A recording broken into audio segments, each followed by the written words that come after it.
আল্লাহর কোরআনের সবচাইতে দামি আয়াত, the greatest verse in the কোরআন।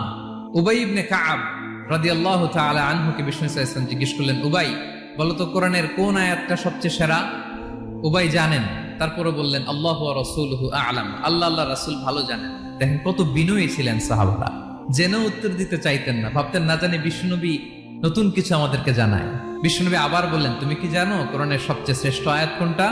এবার উবাই ভাবলেন এবার আমি উত্তরটা দিয়েই দিই। তিনি বললেন আয়াতুল কুরসি, আল্লাহু লা ইলাহা ইল্লা হুয়াল হাইয়ুল কাইয়ুম, এটা শ্রেষ্ঠ আয়াত। বিষ্ণুনবী খুশি হয়ে উবাই ইবনে কাবের বুকে একটা চাপড় মারলেন, এরকম আদরের চাপড় দিয়ে বললেন লিয়াহনিকাল ইলমু ইয়া আবুল মুনজির, হে আবুল মুনজির, জ্ঞান এবং প্রজ্ঞা তোমার জন্য মোবারক হোক, তুমি ঠিক বলেছো। সুবহানাল্লাহ পড়ে। তাহলে এই প্রথম ইনফরমেশনটা আজকে জানলাম, কোরআনের সর্বশ্রেষ্ঠ আয়াতের নাম ৬,২৩৬টা আয়াতের মধ্যে থেকে সবচাইতে দামি আয়াত এটা।